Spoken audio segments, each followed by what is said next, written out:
para ti, está para mí, sí. ¿Dónde? En cualquier parte de Colombia, por su tecnología y metodología, tendrás la educación que tú querías. California está aquí, es para ti, está para mí, sí. Te acerca la universidad para que vayas más allá. California está aquí, es para ti, está para mí, sí. Para que puedas progresar y así llegar más lejos. Aquí empezamos. Muy buenos días, mis estimados estudiantes. Quiero presentarles en la mañana de hoy al profesor Freddy. Él nos va a estar acompañando en esta clase.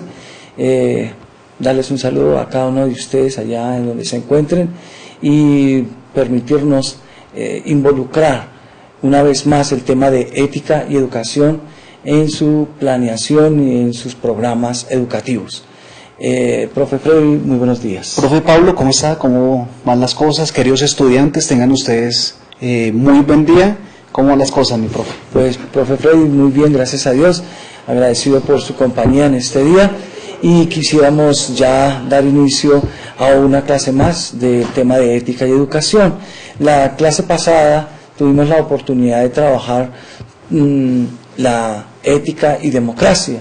Siempre doy el tema, 2 diapositivas anteriores para ir llevando el conducto regular del tema. La ética y la democracia, la veíamos relacionada desde la educación, debe pretender por un escenario democrático, justo, equitativo. Es por eso que las temáticas de unidad didáctica buscan contribuir a la construcción de ciudadanos íntegros, basados en respeto a la diferencia y derecho del otro. Es muy importante manejar como los derechos de los demás. Nosotros siempre queremos y pedimos los nuestros, pero no vamos hasta donde están los de las demás personas, ¿no? De allí que el profesional docente debe entender que no es enseñar los derechos humanos como un tema más. Alguna vez lo decíamos, más adelante profundizaremos sobre los derechos humanos, sobre la Carta Magna, sobre otros elementos importantes que se hacen presentes relacionados con el contexto, pero quiero seguir abordando otros ejercicios y que más adelante hablaremos sobre los derechos humanos. Este es un principio imperativo de desarrollo del ser humano. Ustedes y yo sabemos que la ética, como ese ethos que nos identifica a nosotros y ese carácter que está ahí para nuestras vidas, tiene que ir involucrado también en la sociedad. Y si hay algo muy importante para la sociedad es la democracia, ¿no? Donde nosotros vamos a tener un elemento participativo en conjunto, donde no hay, digamos, escogencias, sino tenemos un menú de elementos importantes, incluyendo a la persona como tal. Ojo con el racismo, ojo con las clases sociales. Bueno, listo, nosotros vemos y abordamos esos elementos, pero aquí cuando hablamos de democracia también hablamos de política, hablamos de sociedad, hablamos de educación y hablamos de todos unos elementos importantes que se hacen presentes dentro de un conjunto de personas, y nosotros somos ese conjunto de personas puesto que somos una sociedad. Entonces es muy importante que ustedes, mis estimados estudiantes, aborden el ejercicio de la ética involucrada con la democracia. Claro que sí, mi profe, es importantísimo. 3 elementos que usted dice para resaltarlos y que nosotros, ustedes especialmente, lo tengan muy, muy presente, muy en cuenta. 1, el concepto de persona, que los dos lo hemos trabajado en las diferentes o en las anteriores actividades académicas, ¿cierto? Claro. La persona, el centro esencial, el epicentro de toda situación y de todo contexto. Otro, un elemento que usted menciona y muy importante, mi profe, queridos estudiantes, es el concepto de ética, ¿no? Esos comportamientos que nosotros debemos de tener frente a esas acciones que deben determinar nuestro quehacer diario, nuestra praxis diaria, y nosotros como docentes, ustedes en sus aulas también, esa acción que deben de tener, ese comportamiento que deben de tener con sus estudiantes, y finalmente ese concepto democrático que es el que verdaderamente como que nivela, ¿no? Como que justifica el concepto de justicia que nosotros debemos de tener dentro de una sociedad y dentro de unos parámetros o dentro de la normatividad que nos rige aquí en Colombia, ¿no? Es importantísimo que tengamos en cuenta esos elementos, ¿no? Muy bien. El programa está ofreciendo este tema para que ustedes y yo podamos llegar a la praxis, que esto no quede solamente en las palabras. Claro.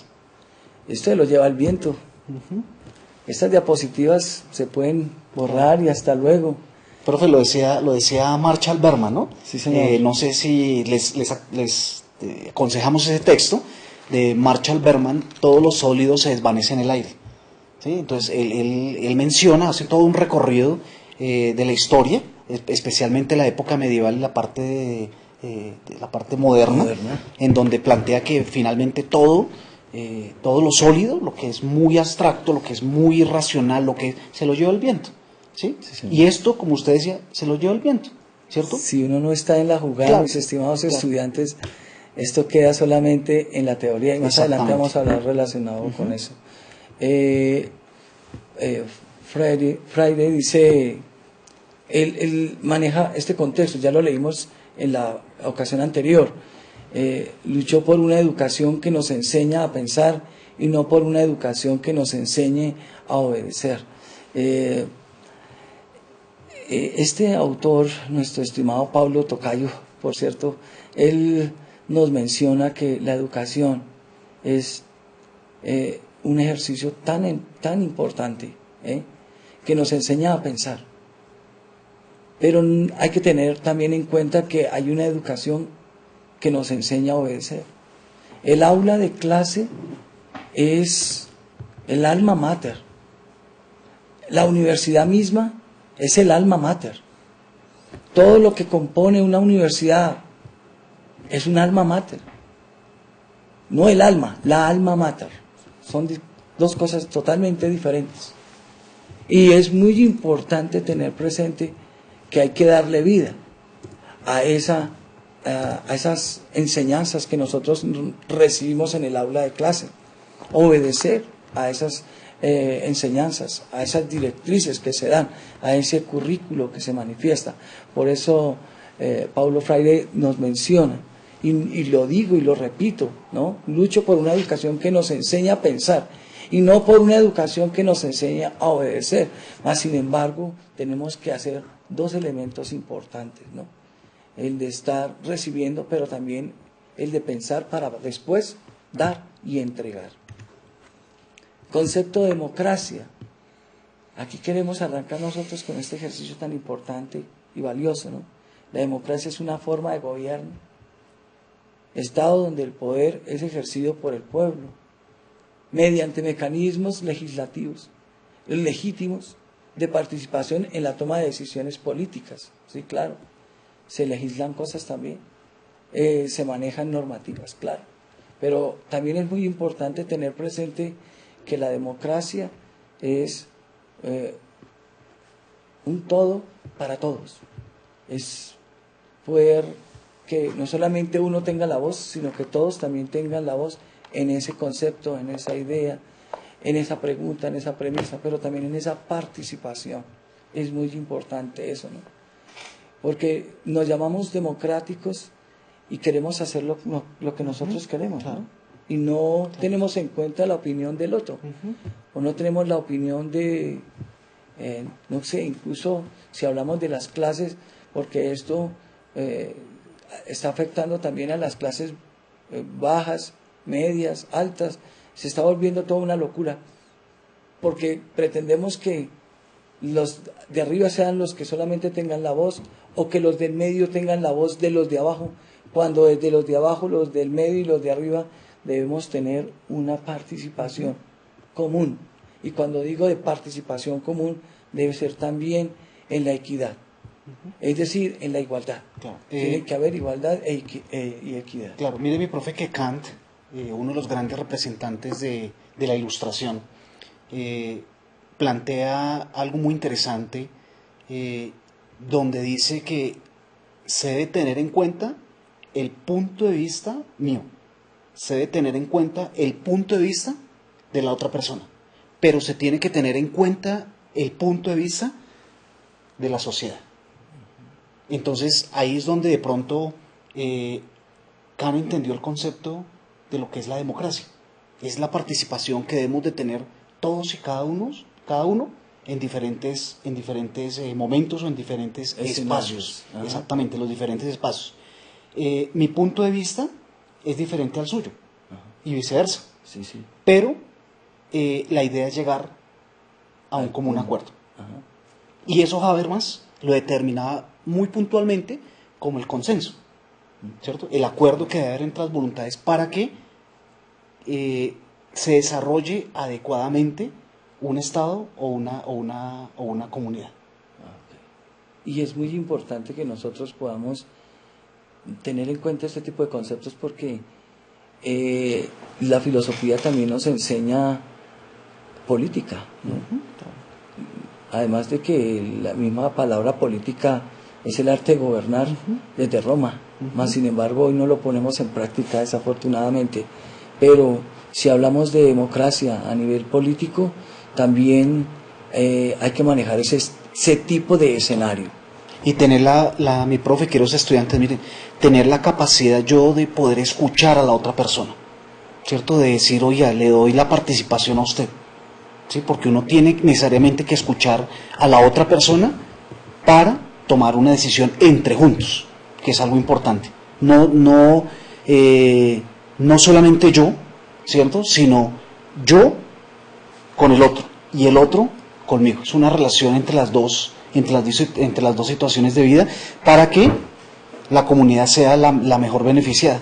De igual manera, mire que mi profe, queridos estudiantes, mire que Hegel, uno también un alemán, uno de los grandes representantes de ese espacio de la ilustración, más adelante, mucho más adelante, Hegel dice que él tiene que contar primero con él mismo, con la persona, con uno mismo, ¿cierto? Y hacerse todo un examen para que uno desarrolle su situación, ¿cierto? Aporte a la comunidad. Después, los miembros de la familia. Segundo, cuando los miembros de la familia se contagian de uno, la comunidad se hace en un grupo pequeño de familias, y eso hace referencia a la comunidad. Cuando la comunidad aporta entre familias, viene la sociedad, cuarto elemento. Tercer elemento, la sociedad. Y un último elemento, cuando la sociedad está contagiada de todo el bienestar que hace una persona, una familia, una comunidad, va al cuarto elemento, que es el Estado. Y eso se devuelve ¿a quién? A quien creó esa idea. O sea, ¿quién es el mejor beneficiado en esta situación? Cuando yo aporto, cuando yo creo, cuando yo doy ideas, cuando desarrollo actividades, ¿quién es el mejor beneficiado? Uno mismo, pero uno aporta para que haya una democracia. Hay varios conceptos que se pueden trabajar relacionados con la democracia, pero hay una idea principal, ¿no? Y es la participación, ¿cierto? Es la idea clave del contexto de democracia. Miremos desde la etimología de esta palabra. Se encuentra con la raíz griega democratia y se compone de los términos demos, que se puede traducir como pueblo, y kratos, que significa poder. Entonces hay un poder. En Roma siempre se estableció el poder, siempre hubo las ansias de poder. Para ellos el Senado era muy importante, y poder crear también normas y poder crear leyes, unos para orientar su pueblo y otro para someterlo. Son dos ideas que muchos filósofos y muchos ideólogos manifiestan dentro de sus escritos, ¿no? Pero que, si nosotros nos damos cuenta, el ejercicio de la democracia es también del pueblo, es también de un conjunto de personas que están ávidos de que sus normas y sus reglas sean coherentes a lo que se vive y a lo que se está. Y de ahí más adelante los los espacios que el mismo Estado tiene que dar para que el pueblo lleve a cabo también una voz de manifestación o quizás un grito de aquí estamos o miren, necesitamos ayuda. En la antigua Roma incluso se pretendió subyugar al pueblo. Más adelante los demás países, ya en 1215 por decir algo, y antes se empiezan a violar los derechos humanos de las personas, de ahí que ellos empiezan a tener un grito y a que se les escuche, a que por favor, necesitamos aquí ser también escuchados en nuestras necesidades. Pues el pueblo tiene que ver también con democracia, ¿no? Y con el poder. Quiere decir esto que el pueblo también tiene poder, y es un poder participativo, y es un poder inherente de toda persona y de todo ser humano. La Constitución del 91 nos habla sobre eso, ¿no? Los principios, ¿cierto? Donde somos libres, pero también tenemos derecho a la vida, tenemos derecho a la libertad, tenemos derecho a otros elementos importantes, de ahí para nosotros la Constitución. Pero vienen otros países a través de la historia a crear sus propias ideas y quizás querer subyugar a un pueblo. Históricamente lo hemos sabido en Europa, lo hemos sabido incluso ya aquí en América. Hay muchos elementos que se pueden debatir, ¿cierto, mi profe? Claro que sí. Relacionado con democracia. Por ejemplo, aquí en nuestra Constitución, el preámbulo de la Constitución del 91, sí, señor. Colombia es un Estado social de derecho. Total. ¿Sí? Ajá, entonces, sí, ahí con eso uno dice, Colombia es un Estado. ¿Qué quiere decir que Colombia es un Estado social de derecho? Que cada uno de nosotros tiene el poder de participar, tiene el poder de elegir y ser elegido, ¿cierto? Tiene el poder de hacer muchísimas cosas, pero siempre y cuando lo haga uno con buena argumentación. Opuesto a eso, lo que usted habla anteriormente, Francia, en la época medieval, despuesito un poquito o antecitos de la época moderna, era gobernado por los reyes, ¿no? Los Luises XIV, Luis XV, Luis XIII, Luis XIV, Luis XV, Luis XVI. Y ese Luis XIV especialmente, el Rey Sol, ¿cierto? Donde él decía, el Estado soy yo. ¿Qué quiere decir eso? Que el único que tiene el poder vos y soy yo, voto, exactamente, era nadie más, ¿cierto? Él ejercía la parte legislativa, la parte judicial y la parte ejecutiva. O sea, el gobierno era él, las leyes las hacía él, y quien sancionaba la norma era él. Para él. Entonces, es preocupante esa situación, ¿no? Bien, ¿sí? Claro, y hoy día se quiere volver a ese momento. Claro. Por eso estoy hablando, no estamos lejos. No estamos lejos, por eso estoy hablando ahora de Latinoamérica, ¿no? Desde el norte hasta el sur. Para nosotros es muy importante tener presente que el pueblo también tiene voz y voto, y lo volvemos a decir. Recordemos que si no estoy mal, ojalá no me equivoque, y si nos equivocamos, pues nuestros estudiantes nos corrigen, ¿cierto? Sí, claro. Es válido también. Los únicos dos países de América Norte, de América Centro y de América Sur que tienen un Estado democrático somos Paraguay y Colombia. De resto, son socialistas y comunistas. Y es un problema para los países que no tienen nuestra misma ideología. Y de ahí tanta retaliación contra nosotros y tanta persecución. Porque ellos quieren convertirnos como están ellos. Claro. Y eso no debe ser así. Y si nosotros no nos ponemos las pilas, claro está, porque eso es de todos.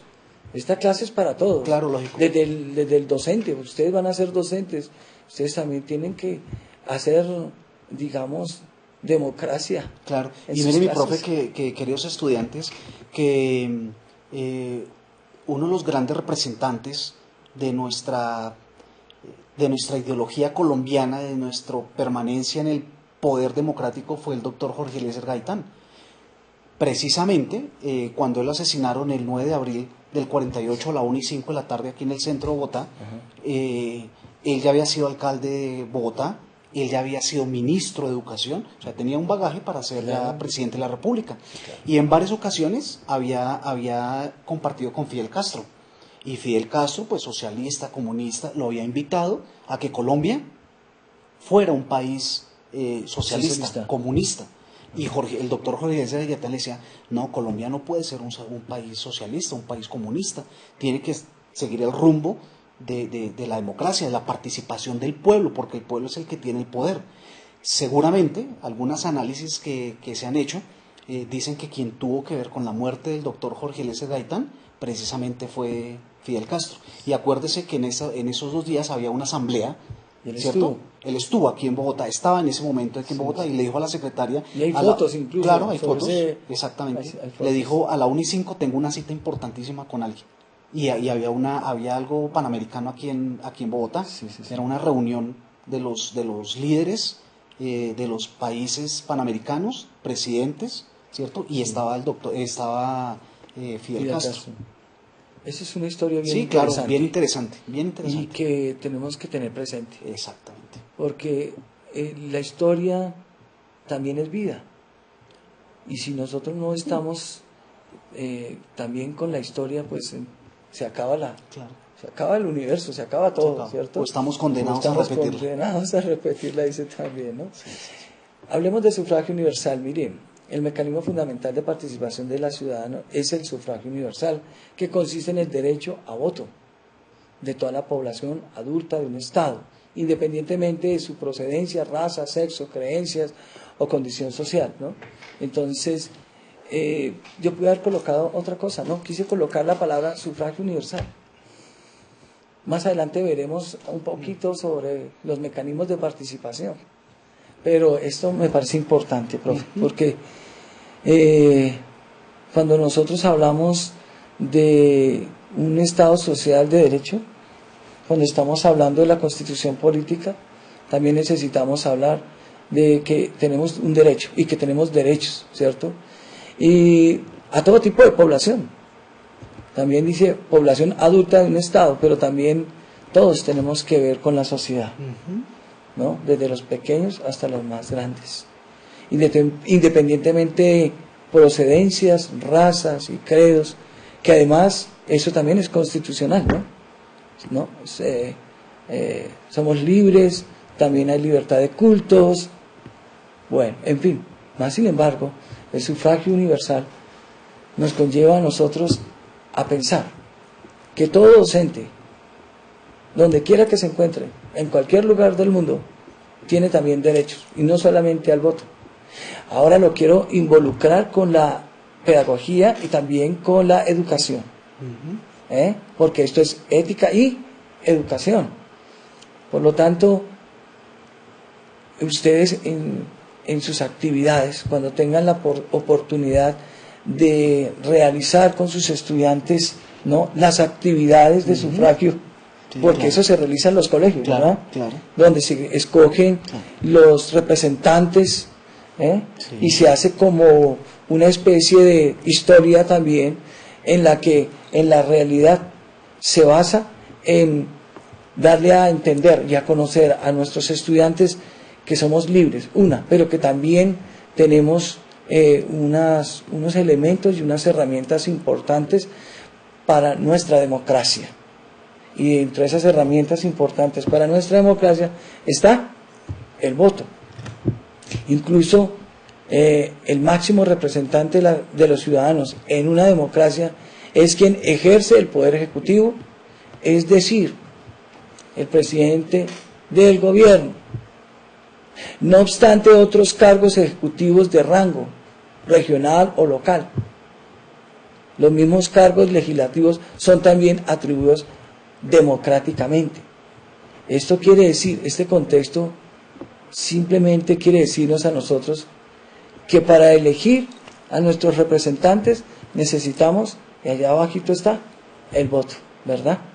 Y si el contexto lo leemos bien, nos quiere decir que tenemos tres ramas del Poder Judicial, ¿cierto?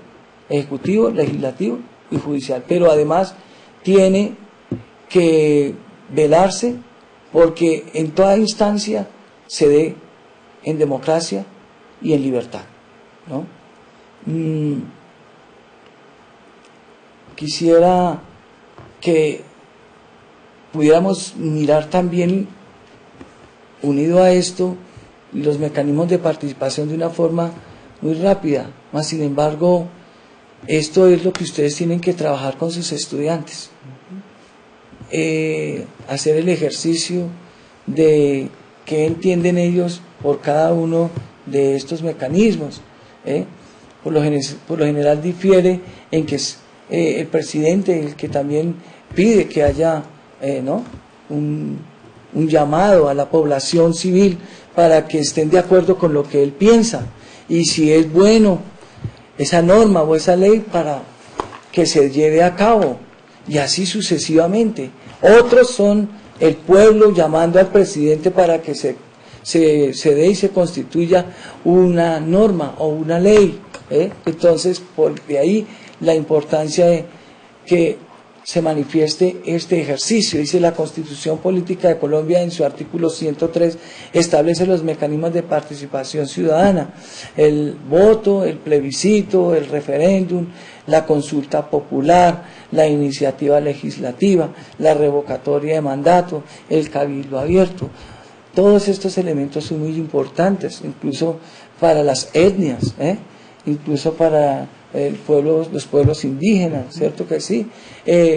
Llamados ellos a participar dentro de nuestra Constitución, aunque nosotros necesitamos que ustedes también cuando lleguen al ejercicio docente y trabajen con ellos ese tipo de elementos como los mecanismos de participación, los lleven a un mundo real donde ellos puedan llevar ejemplos, donde ellos puedan participar activamente de cada uno de estos significados. Y como lo dije anteriormente, difiere de algunos elementos conceptuales que ya los mencioné anteriormente y que se necesitan y se requieren para un verdadero elemento de democracia, porque la democracia nosotros la tenemos que defender como sea, capa y espada, ¿verdad, mi profe? Claro que sí, mi profe. Finalmente esos elementos que usted menciona son la forma en que yo como ciudadano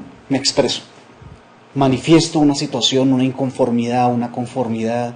Ya lo vimos aquí en Colombia, por ejemplo, el plebiscito en dos momentos, ¿no? Sí, señor.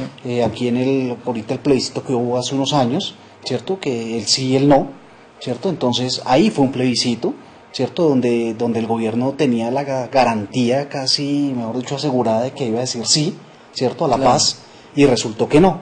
Y por allá en 1953, el otro plebiscito que hubo que ganó el sí, como al 90%, ¿no? De la población. Pero es una manifestación que nosotros tenemos, que expresamos ante una situación determinada en donde el gobierno lo autoriza por medio de seguramente de una resolución. Le da participación, oiga, sí o no, está de acuerdo o no está de acuerdo. Entonces, finalmente nosotros como pueblo, con el poder que tenemos, decidimos. Y es importante que ustedes en los colegios, en las escuelas, en los ambientes escolares donde estén, hagan ese ejercicio con sus estudiantes porque les enseñan y les dan pauta de tener la seguridad y la convicción que la mejor forma, ¿cierto? Que la mejor forma de participar es haciendo ese ejercicio en las aulas de clase y en el colegio. Muy bien, de ahí este elemento que tenemos, sistema de gobierno, la democracia como sistema de gobierno. Exactamente. Es lo que nos está diciendo el profe Freddy, ¿no? Puede existir tanto en un sistema republicano como en uno de carácter monárquico. Sí, claro, la monarquía, ¿cierto? Puede también llevar a cabo un elemento democrático. Sí, y si se lleva bien la monarquía en un país, ¿es válido? Claro. Es válido, es una forma de gobierno muy interesante además. Sí, lo que pasa es que la monarquía se puede tergiversar, ¿no? Sí, ahí es el problema. Es el problema. Más sin embargo hay un rey, ¿cierto? Sí, claro. Pero también hay un ministro. Y ese ministro es el que puede también ser elegido democráticamente, ¿no es cierto? Claro. Entonces, he ahí la importancia para nosotros revisar que también la democracia es un sistema de gobierno, ¿no? Y que se manifiesta en pueblo, en un pueblo. Ya dijimos eso desde la etimología griega, ¿no es cierto? En el pueblo, ¿eh? Y nosotros somos ese pueblo, pero también somos,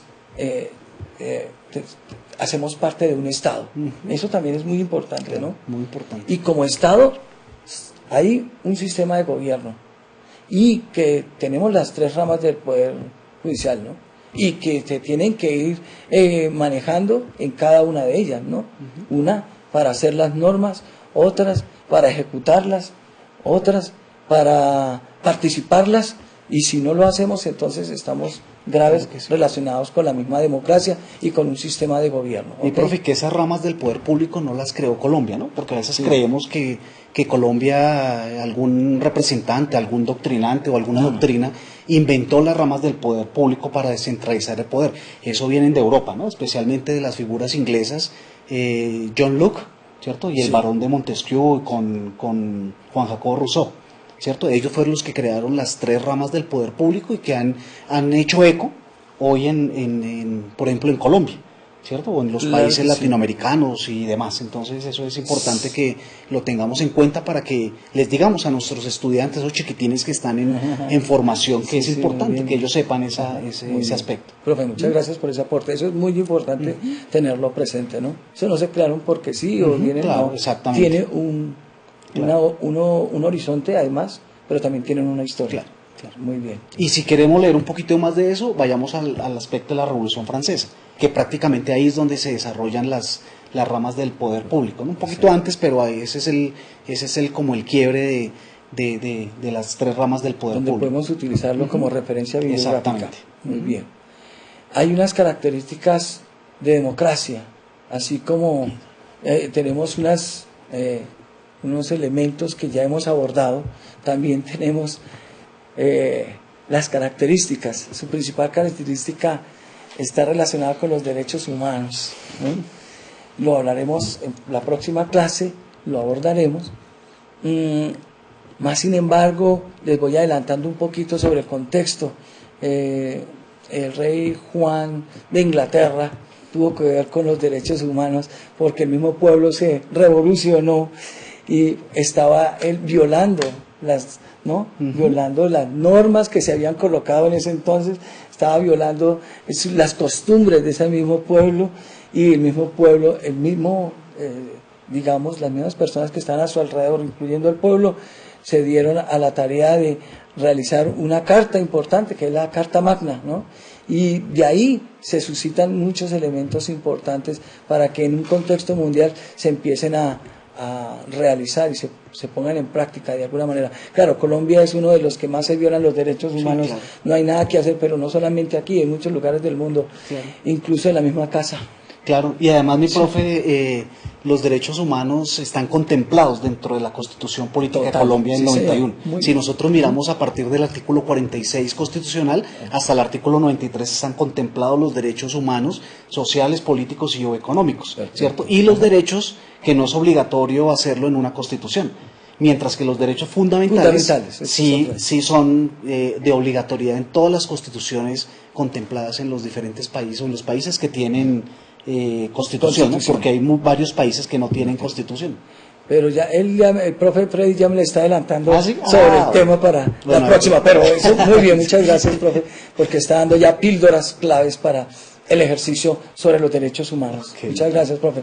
Consagrados por la Organización de las Naciones Unidas, además de se caracteriza por la protección de las libertades civiles y de los derechos individuales y la igualdad de oportunidades en la participación en la vida política, económica y cultural de todas las sociedades, de todos los pueblos, y donde nosotros nos encontramos, nuestra nación. Recordemos, queridos estudiantes, mi profe, que los derechos humanos nacen después de la Primera y de la Segunda Guerra Mundial, ¿no? Como respuesta a ese eco de desórdenes, esa dificultad. exactamente, Una dificultad desórdenes social administrativos, muy fuerte. sociales, morales y demás. De ahí nace unos años después, lógicamente, la Organización de Naciones Unidas, la ONU. Exacto. Entonces, si nosotros nos podemos, digamos, orientar en el contexto de democracia. No podemos evitar hablar de los derechos humanos. Muy difícil, ¿cierto? Porque ya el profe también nos lo repitió, nos lo recordó, está ahí en la Constitución, son muy importantes para la vida en sociedad, porque es una cosa, la vida de sociedad, no, la vida en sociedad, porque nosotros tenemos que llevarlos a la práctica, al ejercicio, a la praxis, si no nosotros no. Pero ¿qué pasa? Ustedes se pueden estar haciendo preguntas allá donde se encuentran. Bueno, ¿y qué pasa cuando a mí me violan un derecho? O un derecho fundamental. ¿Qué tengo que hacer? ¿Qué debo hacer? Nosotros tenemos cartas importantísimas. Nosotros tenemos herramientas importantes como el derecho de petición, ¿cierto? Tenemos nosotros muchos instrumentos, se llaman así, ¿no? Instrumentos. Sí, instrumentos legales. Ese es un instrumento, el derecho el derecho de petición contemplado en la Constitución, el artículo 23. Sí, y señor. tenemos un recurso, ¿cierto? Un recurso bueno, el recurso más importante, que es la acción de tutela. La tutela. ¿Cierto? Que es el recurso que tenemos los más necesitados o los menos favorecidos, ¿cierto? Económicamente, políticamente, socialmente, que es la tutela. Ya tenemos otros recursos como como el recurso de, por ejemplo, de habeas data, habeas corpus, el derecho popular, el derecho de grupo, de participación, que están contemplados dentro de la Constitución del 91. Y de lo cual ya hablamos anteriormente, pero como mecanismo de participación, pero estos ya son instrumentos importantísimos que ustedes pueden utilizar cuando se está vulnerando algún derecho de ustedes. Oiga, mi profe, queridos estudiantes, una cuñeta acá. ¿Ustedes sabían que en el segundo mandato del doctor Álvaro Uribe Vélez quería acabar la acción de tutela? Muy triste. Fue una Artículo 86 constitucional. Lo quería acabar, porque como él no lo necesita como muchos de esta élite, ¿cierto? Nosotros sí lo necesitamos. Lo que pasa es que son las clases. Y cuando hay una élite, las élites también quieren acabar con cosas importantes del pueblo. Indaguen qué es una élite y qué es la élite. Porque eso también, hay un libro relacionado sobre qué es la élite, ¿no? Y nuestro gobierno, nuestro Estado social de derecho también está contaminado, ¿cierto? Hay unas influencias negativas por parte de algunos pensadores que no quieren permitir que nuestra verdadera democracia se dé como se debe dar, ¿cierto, profe? Y estos instrumentos, estos recursos, ¿cierto? Como el derecho de petición, la tutela, son muy importantes. También ahí está la curatela, pero nosotros tenemos que tener muy en cuenta todo lo relacionado con el derecho en estos casos. Después ampliaremos el contexto. Usted sabe muy bien que el profe Freddy también es abogado. Muchísimas gracias por esta participación, profe. Le agradezco grandemente. Yo les pido un favor ya para terminar, vamos ya dando final a nuestra clase. Miren esta pregunta, la diapositiva. ¿Qué hace la educación por la democracia? ¿Qué están haciendo? ¿Qué estamos haciendo? Ahí nos tenemos que involucrar, ¿cierto? Ahí nos tenemos que meter nosotros. ¿Qué estamos haciendo nosotros por la democracia, no? Bueno, ustedes pueden hacer un eco con sus estudiantes, ¿no? Hablándoles sobre los mecanismos de participación, sobre los derechos humanos, involucrarlos mucho con la Constitución del 91. Para nosotros la Constitución del 91 es una Biblia, es un elemento importantísimo, es para nuestra Constitución, es para nuestra democracia, es para nuestra vida, es por lo que nosotros podemos tomarlo y nos da oxígeno, nos ayuda bastante. Yo les pido el favor, revisen esta pregunta: ¿qué hace la educación por la democracia? Y para la próxima clase vamos a ampliar un poquito sobre el contexto de los derechos humanos. Si ustedes me lo permiten, vamos a tratar de que ustedes también en sus casas vayan indagando, ¿no? no se queden solamente con lo que aquí vamos a ir trabajando. Qué rico, yo les estoy dando pautas para que para la próxima clase ustedes también se organicen, exacto, saquen unas citas bibliográficas importantes. Bueno, mis estimados estudiantes, fue un gusto haber estado con ustedes. Profe Frey, muchas gracias. Pablo, muchas gracias. Dios los bendiga, muchas gracias. Nos vemos en la próxima chao, clase. chao. Muy amables.